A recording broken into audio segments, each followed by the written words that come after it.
Welcome to ప్రజా television news bulletin. ముందుగా headlines. ముంబైలో ఆంధ్ర ఎడ్యుకేషన్ సొసైటీ స్కూల్ను సందర్శించిన నందమూరి బాలకృష్ణ.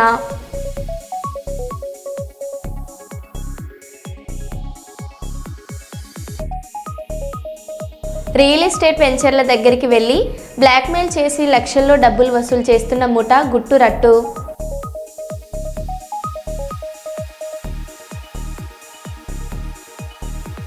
వరంగల్ జిల్లా సంగెం మండలం ఎలుగురు రంగంపేట గ్రామంలో యూరియా కోసం ఉదయం నుండి రైతుల తిప్పలు.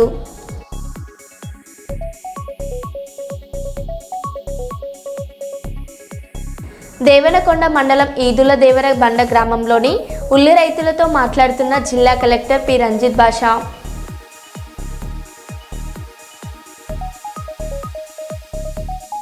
భారీ వర్షంతో పెంచకపాడు వక్కేరు వాగుతో గ్రామ ప్రజలు ఇక్కట్లు.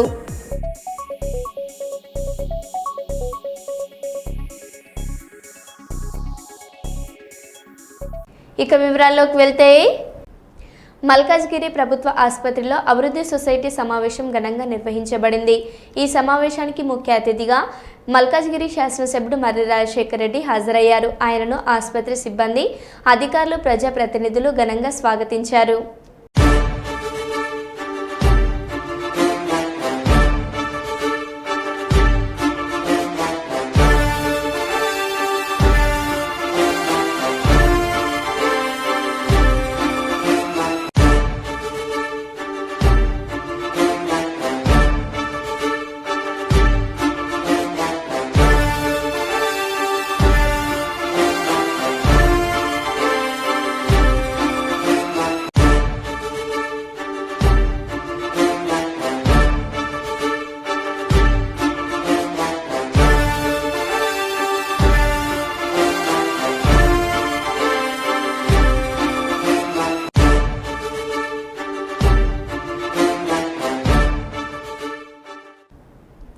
ఆంధ్రప్రదేశ్ రాష్ట్ర ఉప ముఖ్యమంత్రి మరియు జనసేన పార్టీ అధ్యక్షులు శ్రీ పవన్ కళ్యాణ్ గారిని అనంతపురం జిల్లాకు విచ్చేసిన సందర్భంగా మర్యాదపూర్వక స్వాగతం పలికారు. ఈ సందర్భంలో అనంతపురం జిల్లా జనసేన ఉపాధ్యక్షులు లాయర్ కుంటుమద్దిరెడ్డి, వారి జయరాం రెడ్డి గారు మరియు ఇతర పార్టీ నాయకులు పాల్గొన్నారు.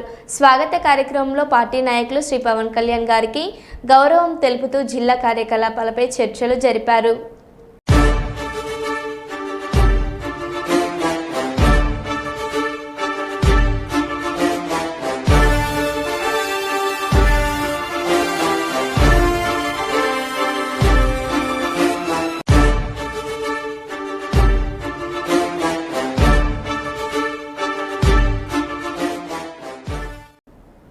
భూపాలపల్లి ఎమ్మెల్యే గంట సత్యనారాయణరావు పల్లెల్లో అంతర్గత రోడ్ల అభివృద్ధికి కృషి చేస్తానని తెలిపారు. ఆయన పేర్కొన్నారు, గ్రామీణ రహదారులు బాగుంటేనే ప్రజల జీవన ప్రమాణాలు మెరుగుపడతాయని, ముఖ్యమైనది రవాణా సౌకర్యం, విద్యార్థులు, కార్మికులు, రోగుల సులభమైన రాకపోకల కోసం రోడ్ల అభివృద్ధి జరుగుతుంది. భూపాలపల్లి, గణపురం మండలాలలో అంతర్గత రోడ్ల నిర్మాణ పనులకు శంకుస్థాపనలు చేశారు. అంతేకాక నేరాల నియంత్రణలో సీసీ కెమెరాలు కీలక పాత్ర పోషిస్తాయని ఆయన తెలిపారు. ఈ నేపథ్యంలో గోర్లవీడు గ్రామంలో సీసీ కెమెరాలను ప్రారంభించారు. మంత్రులతో కొట్లాడి ఈ నియోజకవర్గాన్ని రాష్ట్రంలో ముందు వరుసలో ఉంచే అవకాశాన్ని ఈ గొర్లవీడు గ్రామస్తులు పార్టీలకు అతీతంగా 700 మెజార్టీని ఇచ్చారు. కనుక ఈ గ్రామంలో కూడా ఏ సమస్య లేకుండా తీర్చిదిద్దుతా రాబోయే రోజుల్లోని కూడా మీకు ఈ సందర్భంగా నేను తెలియజేస్తున్నా. అవినీతి చేసిన, తప్పు చేసిన వ్యక్తిని ఎవరిని కూడా వదల కటకటాల్లో ఎక్కిస్తా. అధికారులు గాని, నాతో తిరగటోళ్ళు గాని, దళారులు గాని, గత ప్రభుత్వంలో పేదోని భూములు గుంజుకున్న వ్యక్తులు గాని ఎవరిని కూడా వదిలే సమస్య లేదని మీకు ఈ సందర్భంగా తెలియజేస్తున్నాం. కనుక ఈ విషయాలన్నీ కూడా మీరు అర్థం చేసుకొని రేపు జరగబోయేటువంటి ఎన్నికల్లో సర్పంచ్, జడ్పీటీసీ, ఎంపీటీసీ వచ్చినా రేవంత్ అన్న కండగా, కాంగ్రెస్ ప్రభుత్వానికి అండగా, మీ గండ్ర సత్తన్న ఎమ్మెల్యే కండగా మీ ఆశీర్వాదం ఉంచుమని 2 చేతులెత్తి జోడిస్తూ విజ్ఞప్తి చేస్తూ సెలవు తీసుకుంటున్నాను. నమస్కారాలు. ఓకే, ఈరోజు గణపురంలో 1,30,00,000 ఏదైతే మన లద్దబండ పోయేటువంటి రోడ్డు, అదేవిధంగా మొన్న వేసిన రోడ్లు కూడా వేసినాం. ఈరోజు కూడా కొండాపూరు గ్రామ పంచాయతీ పరిధి, అదేవిధంగా రంగరావుపల్లి, సీతారాంపురం, అప్పేపల్లి, వీర్ల తండ, చక్రవర్తి మాటకు పోయేటువంటి ఈ యొక్క 5 ఆయకట్టు రోడ్లకు ₹1,00,00,000, ఇక్కడ ₹1,30,00,000. ఈరోజు 2,30,00,000 ఈరోజు వేసినాయి. మొన్న చెప్పేశాను. 2,30,00,000 ఏదైతే పొలాలకు పోయేటువంటి ఆయకట్ట రోడ్లకు మనం శంకుస్థాపన చేయడం జరిగింది. ఇవన్నీ కూడా త్వరితగతిన పూర్తి చేయాలి. పొలాలకు పోయేటువంటి రైతాంగం అంతా కూడా అనేకమంది ముల్లెలు మూటలు ఎత్తుకొని పోయే పరిస్థితి కూడా లేదు. మొదలే పోయి ఒడ్డెంబడి పరదాలలో వేసుకోవడం, ఈ వానకు దడిస్తే ఉన్న యూరియానో లేకపోతే కూరమండలో డిఏపో పొలాల్లో చల్లుకునేటువంటి పరిస్థితి ఉండే. దాన్ని అంతా కూడా మనం ఈరోజు నిన్న ఈరోజు రేపు సుమారు ఒక 60-70 కోట్ల రూపాయలు, 68,70,00,000 రూపాయలతో ఈ పొలాలకు పోయేటువంటి ఆయకట్ట రోడ్లను మనం శంకుస్థాపన చేసుకోవడం జరుగుతుంది. దీన్ని అందరూ కూడా రైతాంగం అందరికీ ఇబ్బంది జరగద్దని, పశువులకు ఇబ్బంది జరగద్దని దృఢ సంకల్పంతో ఈ పని చేయడం జరుగుతుంది. దీన్ని అన్ని కూడా త్వరితగతిన పూర్తి చేయాలని నేను అధికారులకు కోరుతున్నాం, కాంట్రాక్టర్లకు కూడా కోరుతున్నాం. ఈ యొక్క సీసీ కెమెరాల ద్వారా ఒక సీసీ కెమెరా ఒక 10 మంది పోలీసుతో సమానం. మనం ఇంట్లో వ్యవసాయ పనిముట్లు కానీ ఏదైనా వస్తువు వాడేస్తే అక్కడ ఉండాలంతే. ఈరోజు పని పడలేకుండా బాగా తిరుగుబోతులు ఎక్కువై దొంగతనాలకు విచ్చలవిడిగా ఎగబడి దోసుకునేటువంటి పరిస్థితి ఏర్పడ్డది. కనుక సీసీ కెమెరాలు అనేది చాలా ముఖ్యం. మీరు వ్యవసాయ పని మీద ఇంటికాడ వస్తువు ఉండే విధంగా సీసీ కెమెరా చూసుకుంటుంది. నిన్న కూడా ఇవాళ స్టేట్ ఎడిషన్లో చూశా, భార్యను తల మీద కొట్టి చంపేసాడు. వాడు సీసీ కెమెరా జాసర్ లేడా, ఆ సీసీ కెమెరాలో క్లియర్గా కనబడి దొరికిపోయాడు. మా ఇంట్లో భూపాలపల్లిలో ఆఫీస్లో పక్కన ఒక ఇల్లు ఉంటుంది, మామూలు పేద రైతు వస్తే మొక్కు తీర్చుకుంటాం, ఏదో సాయంత్రం పూట కూడా ఎంతో క్వార్టర్ తాగుతాం. ఆ క్వార్టర్ పెట్టేటువంటి ఖర్చును సీసీ కెమెరా పెట్టే విధంగా 32 కాదు 62 ఉండాలి. ఇక్కడ ఇది 3,500 గ్రామ్ ఓటర్లకు సంబంధించినటువంటి గొర్రెపేట గ్రామం. ప్రతి ఒక్క రైతుకు, వ్యవసాయ కూలీకి, వ్యాపారస్తులకు, చిరు వ్యాపారులకు ఉపయోగపడే విధంగా ఈ సీసీ కెమెరాలు ఉంటాయని మీకు ఈ సందర్భంగా నేను తెలియజేస్తూ, నేను శాసనసభ్యునిగా అయిన తర్వాత నాకు పోలీసులు సీసీ కెమెరాలు కావాలని అడిగితే నేను 20 లక్షల రూపాయలు జెన్కో నుండి ఇప్పించాను. అవి పరకాల నుంచి మీకు మన జిల్లా బార్డర్ కాళేశ్వరం ఒడ్డు దాకా కూడా పెట్టారు.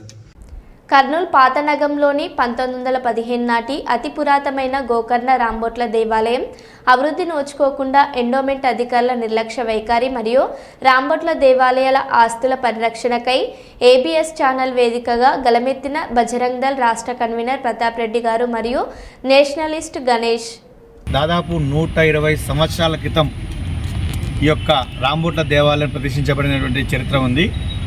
అయితే వాస్తవానికి ప్రస్తుత స్థితిలో గత వైసీపీ గవర్నమెంట్లో తిరుమల తిరుపతి దేవస్థానం నుండి 1.5 కోటి ఖర్చు పెట్టి కళ్యాణ మండపాన్ని కడితే దేవాలయ అభివృద్ధికి నోచుకోని స్థితిలో ఇవాళ దేవాలయం యొక్క కమిటీ అయితేనేమి, దేవాదాయ శాఖ యొక్క అధికారుల యొక్క నిర్లక్ష్య వైఖరి స్పష్టంగా కనిపిస్తుంది. దీన్ని విశ్వ హిందూ పరిషత్ తీవ్రంగా వ్యతిరేకిస్తున్నది. అంతేకాకుండా రాజగోపురం ఏదైతే కర్నూలు మహానగరానికి 43 సంవత్సరాల నుంచి రాంబొట్ల దేవాలయం నుంచి గణేష్ ఉత్సవాలు నిమజ్జన మహోత్సవాలు ప్రారంభమవుతున్నాయో ఆ ప్రాంతంలో దాదాపు రాజగోపురం కొరకు ₹1 కోటి కూడా శాంక్షన్ చేస్తే దాదాపు దాతల సహకారంతో 20 లక్షలు కూడా డబ్బులు ఉన్నాయి. అయితే ఇప్పటి వరకు దేవాదాయ శాఖ యొక్క అధికారుల యొక్క నిర్లక్ష్య వైఖరి కారణంగా ఆ యొక్క రాజగోపురము ఇప్పుడున్నటువంటి గోపురము శిథిలావస్థలో ఉన్నది. వెంటనే రాజగోపురం నిర్మాణం చేయాలి. టెండర్ పిలిస్తే కేవలం ఒకరు మాత్రమే టెండర్ పాడని చెప్పి టెండర్ను కూడా క్యాన్సిల్ చేయడం జరిగింది. దీనిని తీవ్రంగా విశ్వ హిందూ పరిషత్ తీవ్రంగా వ్యతిరేకిస్తున్నది. వెంటనే దేవాదాయ శాఖ అధికారులు, ఎండోమెంట్ కమిషన్ స్పందించి వెంటనే ఇటువంటి పురాతన చరిత్ర కలిగినటువంటి రాంబొట్ల దేవాలయం యొక్క అభివృద్ధికి తక్షణమే నిధులు కేటాయించాలి. లేని పక్షంలో హిందూ ధార్మిక సంస్థల యొక్క సమన్వయంతో తప్పకుండా రాంబొట్ల దేవాలయ యొక్క అభివృద్ధి సమితి పేరుతో తప్పకుండా రాంబొట్ల దేవాలయ అభివృద్ధి కొరకు హిందూ ధార్మిక సంస్థలతో పాటు అన్ని కుల సంఘాల నాయకులతో రాజకీయాలకు అతీతంగా అన్ని రాజకీయ నాయకులను కలిసి తప్పకుండా రాంబొట్ల దేవాలయ యొక్క అభివృద్ధికి మేము కృషి చేస్తామని విశ్వ హిందూ పరిషత్గా మేము తెలియజేసుకుంటున్నాం. వాస్తవానికి ఈ దేవాలయంకి రాంబొట్ల దేవాలయం అనే ఒకటి పేరు ఉంది. రాంబొట్ల అనే పేరు వాస్తవానికి రాంబొట్ల అనే స్వామీజీ కాశీలో మునిగి ఇక్కడ పవిత్ర నది తుంగభద్రలో తేలినట్టు చరిత్ర ఆనవాళ్ళు తెలుపుతున్నారు. అయితే వారి సమాధి కూడా ఎక్కడో దేవాలయంలో మూలకున్నది. ఇటువంటి చరిత్ర కలిగినటువంటి మహానుభావుని యొక్క సమాధి కూడా అభివృద్ధికి నోచుకోవట్లేదు. అంతేకాకుండా చుట్టుపక్కన కూడా ఇంతకుముందు గతంలో పవిత్రమైనటువంటి తుంగభద్ర నది చెంతన ఉన్నటువంటి ఒక రాంబొట్ల దేవాలయంలో వ్యాయామశాల ఉండేది. వ్యాయామశాల కూడా అక్కడ లేదు వాస్తవానికి. కాబట్టి దేవాదాయ శాఖ అధికారులు స్పందించాలి. అక్కడ తప్పకుండా వ్యాయామశాల, వేద పాఠశాల, అలాగే ఈ యొక్క వైద్యశాల కూడా ఆ యొక్క రాంబొట్ల దేవాలయంలో ఏర్పాటు చేయాలి. తప్పకుండా తిరుమల తిరుపతి దేవస్థానం ఆధ్వర్యంలో 1.5 కోటి ఖర్చు పెట్టి కళ్యాణ మండపాన్ని నిర్మిస్తే ప్రారంభించకుండా అక్కడ పెళ్ళిళ్ళు జరుగుతాయి. గతంలో పెద్ద పెద్ద మహానుభావులు ప్రముఖులు అక్కడ పెళ్ళిళ్ళు చేసుకొని చాలా స్థిరపడ్డారు. అలాగే శ్రీరామనవమి నాడు కూడా అత్యంత వైభవంగా అక్కడ జరుగుతుంది.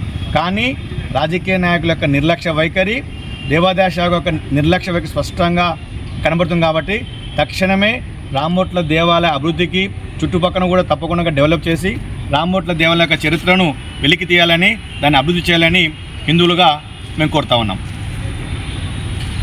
మంతని మాజీ ఎమ్మెల్యే పుట్ట మధుకర్ చాకలి ఐలమ్మ వర్ధంతి సందర్భంగా మంతినిలోని విగ్రహానికి పూలమాలలు అర్పించి నివాళులు సమర్పించారు. ఈ సందర్భంలో ఆయన మాట్లాడుతూ మహనీయులు గౌరవించని చరిత్ర కాంగ్రెస్ పార్టీదేనని, అలాగే రాష్ట్రంలో మహనీయుల పోరాట స్ఫూర్తిని ముందుకు తీసుకెళ్లే ప్రయత్నం ఏ పార్టీ కూడా చేయడం లేదని చెప్పారు. పుట్ట మధుకర్ ఈ సందర్భంగా మాట్లాడారు. ఈ పూలమాలలు వేసి శ్రద్ధాంజలి ఘటించడం జరిగింది బీఆర్ఎస్ పార్టీ ఆధ్వర్యంలో. కాంగ్రెస్ పార్టీ ఈ దేశంలో, ఈ రాష్ట్రంలో ఎన్నడూ కూడా మహనీయులను మరి గౌరవించలేదు. వారి యొక్క పోరాటాల స్ఫూర్తిని ఎన్నడూ కూడా ముందుకు తీసుకెళ్ళడానికి ప్రయత్నం చేయలేదు. వాళ్ళ తెలంగాణ రాష్ట్రం సిద్ధించడానికి గౌరవ ముఖ్యమంత్రి, ఆ రోజు ముఖ్యమంత్రి పెద్దలు కేసీఆర్ గారి నాయకత్వంలో చాకలి ఐలమ్మ, దొడ్డి కొమరయ్య, కొమరం భీం, బాబాసాహెబ్ బిఆర్ అంబేద్కర్ గారి రాజ్యాంగాన్ని పట్టుకొని తెలంగాణను సాధించి మహనీయులను తెలంగాణ రాష్ట్రంలో వెలికి తీస్తే ఇవాళ కాంగ్రెస్ పార్టీ చాకలి ఐలమ్మ జయంతులు, వర్ధంతులను అధికారికంగా చేస్తామని చెప్పి కనీసం ఇవాళ విగ్రహానికి నీళ్లు పోసి కూడా కడగలేదు, శుద్ధి చేయలేదు. అంటే వాళ్లకు ఏ విధమైనటువంటి మహనీయుల మీద భావన ఉన్నదో కనబడతా ఉన్నది. మంత్రి నియోజకవర్గంలో అయితే వీళ్ళని అస్సలు కనబడనీయకుండా చేసిన కుటుంబం మంత్రి ఎమ్మెల్యే కుటుంబం. కనుకనే మేము ఎమ్మెల్యేను అడుగుతూ ఉంటాం, నిలదీస్తూ ఉంటాం. వారి వెంబడి ఉన్న వాళ్ళకు అర్థం కాకపోయినా ఈ సమాజానికి అన్న అర్థమవుతుందని అక్కడ ఇక్కడ ఈ సమాజం దృష్టికి తీసుకెళ్తా ఉంటుంది. ఇప్పటికైనా కళ్ళు తెరవాలి. రోజు యూట్యూబ్లు వచ్చిన తర్వాత, సోషల్ మీడియా వచ్చిన తర్వాత మీరు దాచి పెడితే తాగే పరిస్థితులు లేవు. వాళ్ళు అర్థమైపోతూ ఉన్నారు. మహనీయులు సామాన్య ప్రజానీకానికి అర్థమైపోతూ ఉన్నారు. వాళ్ళ చరిత్ర ఎప్పుడైతే తెలుస్తుందో మీ కుర్చీలు కదలక తప్పయ్యనే విషయాన్ని ఈ సందర్భంగా కాంగ్రెస్ పార్టీని, రేవంత్ రెడ్డి గారి ప్రభుత్వాన్ని హెచ్చరిస్తూ, ఇది బాధాకరమైన అంశం. మరి రేవంత్ రెడ్డి గారి మధ్యలో జయపాల్ రెడ్డి గారిది, వాళ్ళది వీళ్ళది విగ్రహాలు పెడతా ఉన్నాడు. మా చాకలి ఐలమ్మని ఎందుకు చూడబుద్ధి అవుతలేదు? ఈ మంత్రిలో ఇవాళ మంత్రి ఎమ్మెల్యే జవాబు చెప్పాలి. మీరు చాకలి ఐలమ్మను ముట్టుకోరు, చాకలి ఐలమ్మకు పూలేయరు, బాబాసాహెబ్ బిఆర్ అంబేద్కర్ గారి విగ్రహాన్ని ముట్టుకోరు. మీరు ఎంతసేపు ఓట్లు వస్తే ఈ కులాలను వాడుకోవడం మీకు అలవాటు అయిపోయిందనే విషయం ఇలా తేట తెల్లమైపోయింది.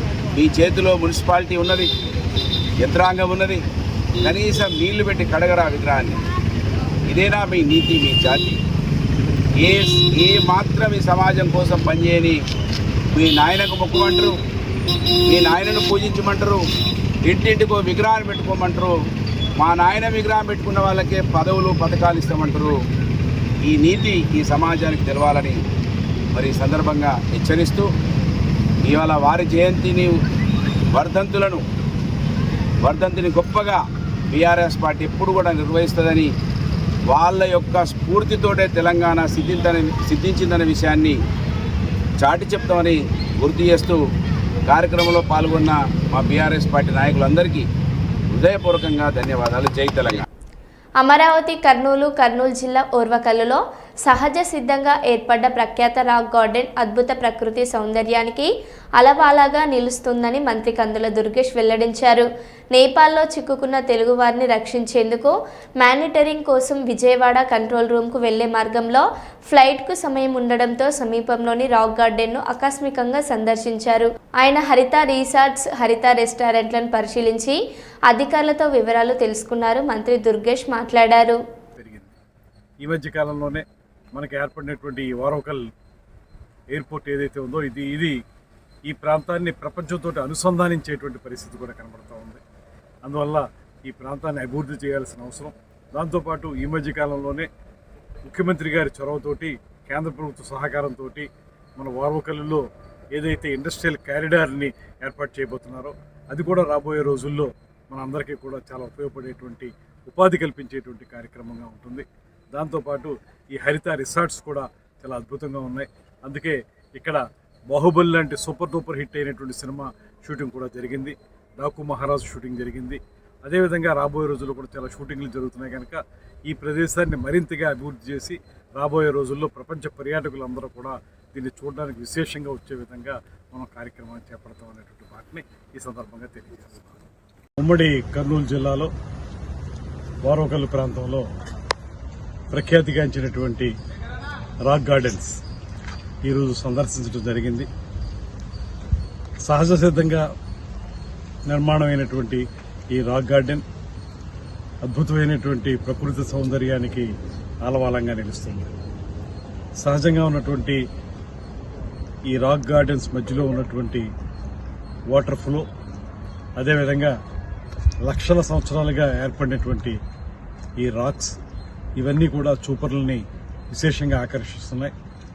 మనకి ఆంధ్రప్రదేశ్లో ప్రధానంగా కర్నూలు పరిసర ప్రాంతాల్లో ఉన్నటువంటి అనేక సందర్శన క్షేత్రాల్లో ఈ రాక్ గార్డెన్స్ కూడా ప్రధానమైంది.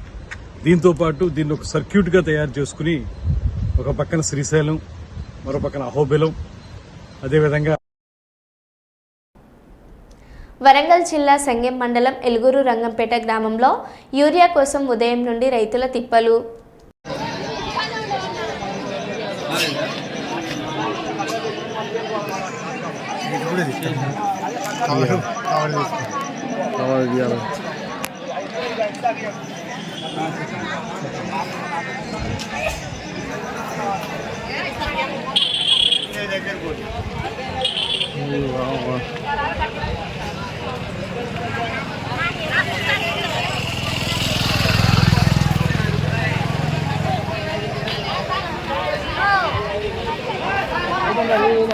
ఇప్పుడు దస్తవారం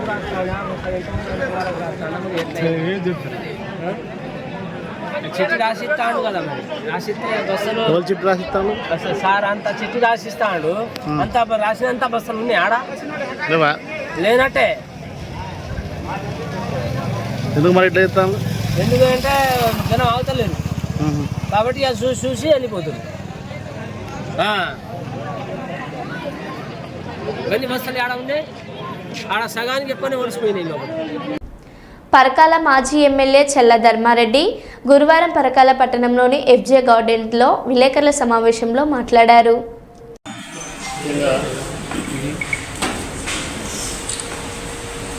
తెలంగాణ ఏర్పడిన తర్వాత ఆనాడే మా కేసీఆర్ గారు చెప్పిండు, మోసపోవద్దు, మోసపడతాం. ముఖ్యంగా రైతాంగం, రైతుల కొరకే ఎన్నో సంవత్సరాలు పోరాడి ఈ తెలంగాణ ప్రాంతం రైతులు బాగుపడాలి, రైతులు బాగుపడితేనే తెలంగాణ అభివృద్ధి చెందుతుంది. రైతుల కొరకు ఎంతటికైనా నేను తెగిస్తా, ఎంతటికైనా కష్టపడతా, ఎన్ని ఇబ్బందులు వచ్చినా ఎదుర్కొంటా అని మొదటి పలుకు పలికిన మా మాజీ ముఖ్యమంత్రి వర్యుడు గౌరవనీయులు కల్వకుంట్ల చంద్రశేఖరరావు గారు జరిగింది. ఎన్నో మార్లు రైతు సంతోషంగా ఉంటేనే రాష్ట్రం బాగుంటుంది, ఇంకా 24 గంటలు ఇస్తే నీ కన్నువ కప్పుకుంటాను ఒక నాయకుడు, ఇంకా నీళ్ళు ఇస్తే మేము దేనికంటే దానికి ఇంత ఉన్న కొందరు నాయకులు. ఈయన గుట్ట వీధి కాలు కాపుతాడా, నీళ్ళాట కాళేశ్వరం నీళ్ళు ఇక్కడికి వస్తాయని ఒక నాయకుడు మాట్లాడారు. ఇప్పటి ముఖ్యమంత్రి రేవంత్ రెడ్డి గారు ప్రతి ప్రాజెక్టు మీద దొంగ కేసు వేయించారు. ఇంకా ఆశ్చర్యకరం ఏంటంటే చనిపోయిన వాళ్ళతో కూడా కేసులు కాపే వాళ్ళ పేర్లు రాసింది, అప్లికేషన్ రాసింది, కోర్టులో పడేసింది. కోర్టు నోటీసులు పంపితే మా ఆయన చనిపోయి 5 సంవత్సరాలు అవుతుంది, మా ఊళ్ళు చనిపోయి 3 సంవత్సరాలు అవుతుందని చెప్పడం కూడా జరిగింది. ఇదే ప్రాజెక్టు మీద ఇక్కడ ప్రాజెక్టు కడితే ఉండదని మల్లన్న సాగర్ మీద కేసేసింది రేవంత్ రెడ్డి గారు. వీటన్నిటికీ ఓర్చుకొని ఇంతమంది ఎన్ని ఇబ్బందులు పెట్టి ఎన్ని రకాల మాట్లాడినా నేను రైతుల కొరకు పనిచేస్తున్నా, ఎవరన్నా ఏమనుకోనని చెప్పి అద్భుతమైన ప్రాజెక్టు ఒక కాళేశ్వరం కాదండి, మల్లన్న సాగరు, కొండపోచమ్మ, ఫ్లడ్ కెనాలు, కెనాల్స్ అన్నీ మళ్ళా రిపేర్ చేసుకోవడం కావచ్చు, దాంతోపాటు ఫ్లడ్ కెనాల్తో పాటు మన ఎల్ఎండి కూడా అన్ని రకాల సబ్సిడీ. ఈరోజు మల్లన్న సాగర్ ఎక్కడనో తెలుగునోడు మాట్లాడుతాడు, కొండపోచమ్మ ఎక్కడనో తెలుగునోడు మాట్లాడుతాడు, రంగనాయక సాగర్ ఎక్కడో తెలియదు ఎట్టుంచెట్టు నీళ్ళు పోతాయి అని అంటాడు. ఒక మంత్రి అయ్యి ఇరిగేషన్ మంత్రి ఆ నీళ్ళు ఎట్టుంచెట్టు పోతాయి అని అంటాడు మొన్న వ్యంగ్యంగా. అంటే అవగాహన లేని ముఖ్యమంత్రి, ఆలోచన లేని మంత్రులు తయారయ్యాలి తెలంగాణ ప్రాంతంలో. దానికి తగ్గట్టు మన ప్రాంత ఎమ్మెల్యే ఇక అవగాహన లేదు, ఆలోచన లేదు, గుర్తుపడతలేదు. అసలు ఏం చేయాలో, ఏం పోవాలో, ఏమి పరకాలకు అవసరం అని చెప్పి ఆయనకు ఆలోచన లేదు. ఇలా ముఖ్యమంత్రి గారు యూరియా ఎప్పుడు తెస్తే బాగుంటుంది, ఎప్పుడు రైతుకు అందియాలి, ఎప్పుడు అందియాలని ఒక ఆలోచన చేసింది. యూరియా షార్టేజ్ ఎందుకు వస్తుంది అని 2014లోనే అధికారం ఆలోచన లేదు. స్టూడెంట్స్కి ఇది అవసరం అనేది లేదు. విద్యార్థులకు ఎప్పుడు ఉద్యోగాలు చేయాలని దాని మీద ఆలోచన లేదు. ఏది మాట్లాడితే అది రివర్స్ మాట్లాడడం, కొట్టినట్టే మాట్లాడడం, నీ లాగు వీక్తా, నీ పనిని వీక్తా, నీకు కొండ దొర కొడతా, నేను కొడతా, ఏం కొట్టినావు, ఏం చేసినావు, ఏం చేసినావు. నేను అడుగుతున్నా, ఇంకొక 6 నెలలు అయితే నిన్నే ఉడిపించుకుంటాను. అసలు ఈ 6 నెలలు నీకు కోరుకుంటుందా లేదా నువ్వు చూసుకో. ముందు నీ పార్టీ వాళ్ళే గల రకరకాలుగా మాట్లాడుతూ ఉన్నావు. ఇప్పుడు నీ ఏ గ్రామానికి పోదామో ఆ గ్రామానికి రా. రైతు బంధు 2 సంవత్సరాలు కొట్టి, రైతు బీమా మన 1 సంవత్సరం వరకు బీమా కట్టలేదు. 2 నెలల పెన్షన్ ఎగ్గొట్టినావు, 3వ నెల పెన్షన్ ఎగ్గొట్టడానికి ముసలి రెడీ కూర్చున్నావు.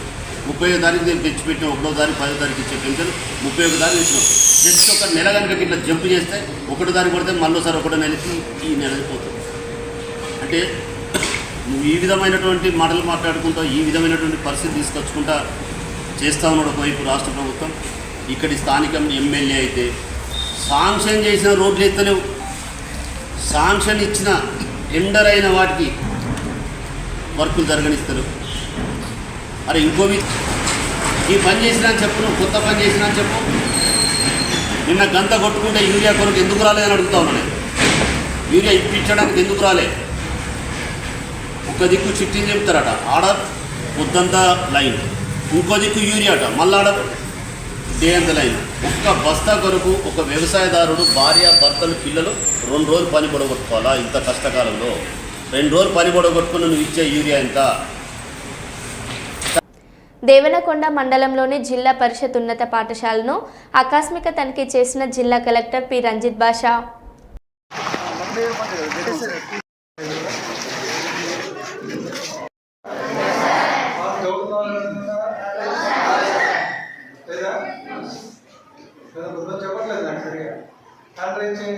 ఫస్ట్ క్లాస్ పాస్ అవుతారు. ఫస్ట్ క్లాస్ అంటే 60% అందరికి వస్తుందా? లాస్ట్ ఇయర్ సగం అయితే వస్తుందా? ఎంతమంది రాష్ట్రం ఫస్ట్ పేజ్ రావుతున్నారు? ఇంక్లూడింగ్ సప్లిమెంటరీ కదా, మీరు అంతా పాస్ అయ్యారు.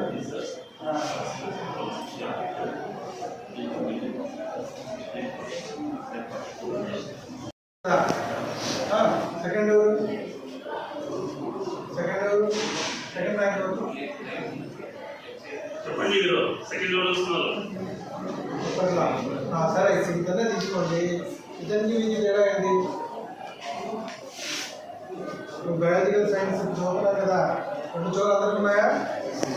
అన్ని మార్క్స్ ఉన్నాయి కదా అందరికి? ప్రాబ్లం ఏంటి? ఎందుకు ఫస్ట్ మిగతా వాళ్ళు ఎందుకు మార్క్స్ తక్కువ వస్తున్నాయి? తక్కువ మార్కులు వచ్చేవాళ్ళు తేడా ఏంటి? నీకు ఐడియా ఉందా?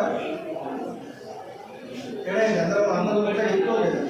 సో తేడా ఏంటంటే ఒక్కొక్క ఐక్యూ లెవెల్ ఉంటుంది. ఐక్యూ లెవెల్ అంటే మీ ఆలోచన కావచ్చు, లేదు మీరు ఆలోచించే విధానం కావచ్చు, ఒకటి చదివినప్పుడు మీకు గుర్తుండేది కావచ్చు, ఒకటి చదివినప్పుడు మీకు అర్థమయ్యేది కావచ్చు, ఎలా అర్థమవుతుంది అంతే కదా. సో అది తేడా ఉంటుంది. కానీ అల్టిమేట్గా ఏమవుతుందంటే నేను ఒకసారి చదివితే వచ్చేస్తుంది. సపోజ్ ఏమైనా 2 టైమ్స్ చదివితే 2 టైమ్స్ చదివితే అర్థమవుతుంది. అప్పుడు ఇద్దరు ఏమవుతారు? ఈక్వల్ అవుతారా? కొంచెం ఈక్వల్ అవుతారు కదా.